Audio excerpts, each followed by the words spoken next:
嗨，歡迎各位超白友返到嚟娛樂八卦超住港頻道。各位超白友，擔定凳仔霸位，我係你哋嘅靈魂收割機德哥。今日要同大家講一件真係癲到一個點，炒車炒到上宇宙嘅終極公關災難。我睇完條片之後，我個腦直接輕機咗足足半個鐘啊！我真係唔敢相信喺2026年嘅今日，喺我哋呢個資訊爆炸，篤兩下電話就咩都查到嘅年代，居然仲有一啲咁嘅史詩級奇葩存在喺傳媒界。我直頭懷疑佢個腦係咪用嚟裝飾，定係出門口嗰陣唔小心漏咗喺雪櫃。今日呢單嘢真係睇到我心力交瘁。話說早排呂爵安、Eden、蔡俊彥、Ryan 仲有林奕匡、Phil 佢哋三個齊齊整整出嚟做訪問。本來成件事好端端㗎，Eden 自己親自執到1206個 MV， 埋中學同房死黨 Ryan 出嚟做男主角，大家開開心心講吓點樣喺 MV 入面孖煙通上陣本色演出，哇幾好睇啊！青春熱血，仲有少少欲光自恣添，粉絲睇到流晒口水啦。點知半路中途殺出個程咬金，一個星島嘅男記者，用佢把雄渾而又充滿住我冇做功課味道嘅聲音，問咗一條足以載入香港傳媒界黑歷史嘅問題。呢條問題簡直係完美示範咩叫只要我不尷尬，尷尬的就是別人。呢條問題將一個為港爭光嘅世界級運動員踩到落地底嚟。今日德哥我就要同大家將呢單嘢逐格拆解，睇下呢位記者係點樣憑實力惹怒全香港網民，點樣將自己釘喺恥辱柱上面，俾人鞭屍鞭到體無完膚。大家準備好未？未準備好都同我即刻坐定定，因為跟住落嚟嘅內容絕對會令你血壓飆升。好啦，我哋即刻拉起封鎖線，重返案發現場。當時嘅情況係咁嘅，Eden、Ryan 同 Phil 三位企定定接受訪問，氣氛原本係非常之融洽，大家有講有笑。Eden 仲大讚 Ryan 喺 MV 入面演技好，可以向演員道路進發。Ryan 又好謙虛咁話自己現場演唱經驗太少，5隻手指數得晒，好緊張，仲話早排病咗一直咳，影響咗表現。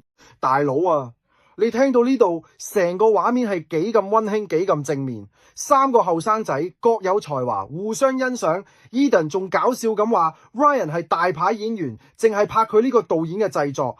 兩兄弟互相調侃，呢啲咪就係觀眾想睇嘅娛樂新聞咯，乾淨利落，有講有笑，大家開開心心。但係噩夢就喺呢個時候降臨。現場突然間傳嚟一把男聲，嗰種語氣，嗰種態度，就好似一個啱啱瞓醒，牙都未刷，完全唔知發生緊咩事嘅阿叔，行過公園見到班後生仔踢波咁，佢竟然對住世界級花劍運動員蔡俊彥問咗一句：你而家仲有冇玩劍啊？我頂，我真係爆粗都嫌嘥氣。你而家仲有冇玩劍啊？各位觀眾，你聽清楚未？係玩劍啊！你估嗰一刻現場發生咩事？我同你講，我透過個熒幕都感受到嗰種窒息感，空氣直頭係凝固咗。Eden 同 Phil 個樣，如果大家有睇條片，佢哋兩個個表情真係完美詮釋咩叫做黑人問號加瞳孔地震。Eden 條眉爭啲飛咗上額頭， Phil 個嘴擘到可以塞得入一個蘋果。佢哋心入面肯定瘋狂爆粗。我側邊呢個係世界排名前列，打世界盃攞牌，準備去亞錦賽同世錦賽，目標係奧運嘅頂級運動員。你問佢仲有冇玩劍？ Ryan 當時個反應都好有修養，但係你隔住個 monitor 都 feel 到佢嗰種無奈同埋錯愕。大佬，人哋每日辛辛苦苦訓練10幾個鐘，流血流汗為香港爭光，你用一個玩字去形容佢嘅職業生涯，你估係中學雞放學去青年中心借把膠劍互劈啊？定係以為佢喺度玩緊食雞，玩緊傳說對決啊？呢單嘢真係荒謬到一個點，直頭係將香港傳媒嘅底線鑿穿咗個大窿，跌到落18層地獄。第一個離譜位就係呢個玩字呢個字，簡直係對所有專業運動員嘅終極侮辱。你試下行埋去問 C 朗拿度，喂，阿朗，你而家仲有冇玩足球啊？你試下去問何詩蓓，喂，詩蓓，你而家仲有冇玩游水啊？你信唔信佢哋啲 fans 一人一啖口水浸死你啊？玩！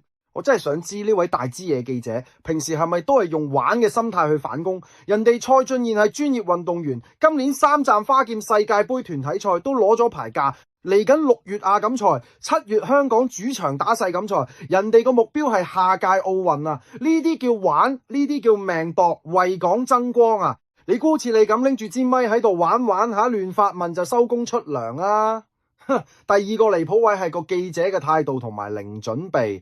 你作為一個記者去採訪之前做少少資料搜集，呢個係常識啩？呢個係 common sense 啩？你連受訪者嘅基本背景都唔知，你就膽粗粗走去問問題，你以為自己係邊個？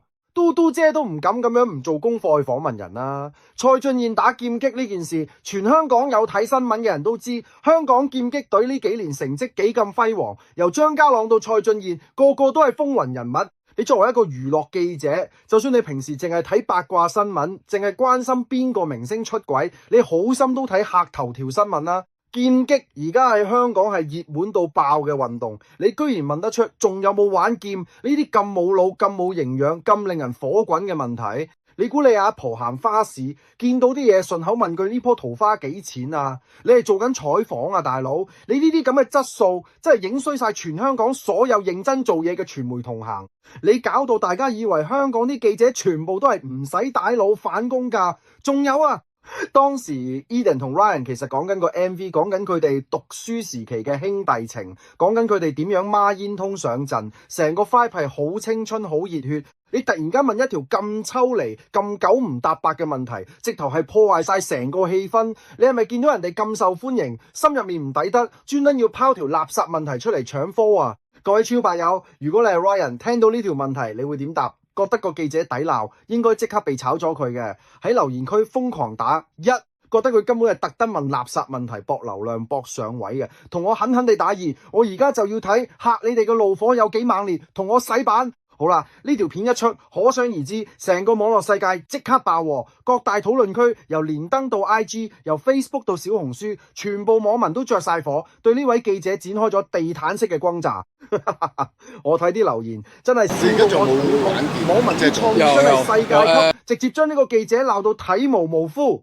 有網民就一針見血咁話 ，in case 你第一次見呢種訪問，認住呢把聲，以後恥笑嚇佢就得，勿認真。我哋聽咗幾年假啦，哇，原來係慣犯嚟㗎。呢把傳說中嘅男人聲，原來已經騷擾住娛樂圈好多年，真係好想知佢老細係咪農家，定係佢老細覺得呢種智障型採訪可以殺出一條血路。呢啲咁嘅質素可以做幾年，香港紙媒真係前途無可限量咯。又有網民話無留意體壇，仲用個玩字真係零專。Phil 同二丹個反應好波，冇錯啦，零專呢兩個字真係用得非常精準。你連最基本嘅尊重都冇，你憑咩做記者？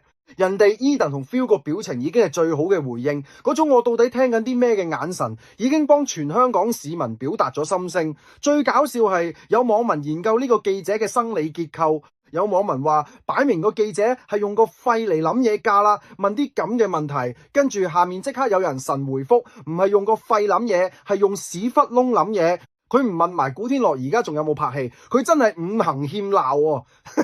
喂，你哋唔好咁毒啦。雖然我都覺得佢形容得好貼切，用屎忽窿諗嘢，再用個肺嚟講嘢，難怪噴出嚟嘅全部都係廢氣啦。仲有一個留言我一定要讀出嚟，有網民話我唔玩劍，玩你好冇？啲記者真係啲知識仲差過我，呢位師兄火氣好猛啊！不過佢講得啱，而家啲記者有啲真係連普通街市賣菜阿嬸嘅常識都冇。你問得出呢啲問題，你唔覺得自己好肉酸㗎咩？有網民直頭絕望到話真心，我又點想去星島見工？我一生所追尋就係一份可以唔使帶腦反攻的工作。悲哀啊！香港嘅傳媒行業幾時墮落到變成唔使帶腦反攻嘅代名詞？就係因為呢啲害群之馬，搞到啲人以為做記者就係求其對支咪出去問白痴問題。仲有網民鬧用打比賽會唔會好啲？玩劍中學生課外活動咩？做下資料搜集先問問題啦。不過其實呢個問題冇可能唔知咯。唔該，係咯。就算你係一個完全唔睇體育新聞嘅山區野人，你見到人哋牛高馬大，身形 fit 到漏油，你都唔會覺得人哋係玩下啦。呢啲叫專業啊，明唔明啊？大支嘢。成個網絡風向係一面倒，毫無懸念地將呢個記者往死裏打。大家唔單止係嬲佢唔尊重蔡俊彥，更加係嬲佢代表緊一種極度敷衍、極度唔專業嘅工作態度。呢種哪吒嘅辦事方式，如果放喺其他行業，一早俾人兜巴星，然後踢出門口啦，仲俾你揸住支咪周圍走。去到最後，德哥我真係忍唔住，要用我最主觀、最偏激嘅態度嚟幫呢件事做個總結。你哋要客觀、要中立去睇新聞報導啦。喺我德哥個 YouTube 頻道度，對住呢種垃圾行為，我淨係得2個字：極度鄙視。我完全唔想聽咩娛樂記者未必熟體育，佢可能一時口快呢啲廢話藉口。呢啲全部都係垃圾掩飾。呢件事嘅本質就係一個傲慢無知、懶到出汁嘅流氓記者，用佢僅餘嘅嗰一粒腦細胞，對一個為香港流血流汗嘅運動員作出咗最無禮貌嘅挑釁。你以為自己揸住支咪就好威？你以為你可以隨便亂讀24就有人聽？我話俾你聽，你喺我哋心目中連一條底褲、連一件孖煙通都不如。人哋 Eden 同 Ryan 着住孖煙通拍 MV， 起碼有誠意、有畫面，觀眾睇得開心。你呢？你淨係帶俾我哋無限嘅憤怒同埋惡心。呢種記者根本就係傳媒界嘅毒瘤。佢唔單止冇為大眾帶嚟有價值嘅資訊，反而用佢嘅無知去貶低人哋嘅努力。蔡俊彥背後付出咗幾多心血，經歷過幾多高低起跌，先可以企喺世界嘅舞台上面。而你輕飄飄一句還劍，就企圖抹殺晒人哋嘅一切，你係咪心理變態㗎？我強烈建議呢啲咁嘅記者應該即刻褫奪佢採訪嘅權利，叫佢返屋企自己慢慢玩飽佢，唔好再出嚟獻世，唔好再出嚟影衰香港人。你中意玩啊嘛，你去玩泥沙啦，去玩大富翁啦，千祈唔好再玩爛香港嘅傳媒招牌。呢單玩劍炎上事件，德哥我俾出嘅炎上指數係爆燈嘅10把烈火，滿分，實至名歸嘅公關核爆。各位超百友，如果你睇完呢條片，個心入面嗰把火都仲未熄，如果你都覺得呢個記者抵鬧到極點，即刻喺下面留言區用你最惡毒、最抵死嘅說話去問候佢。唔好留手。如果你覺得我講得太過分，覺得個記者好無辜嘅，哈哈，恭喜你，你個腦可能同佢一樣，都係漏咗喺雪櫃，唔認同我嘅留言隻抽啊！我德哥隨時奉陪。今集到呢度，有咩想法可以係留言區留言，仲有記得俾 like、訂閱、分享影片。再見，拜拜。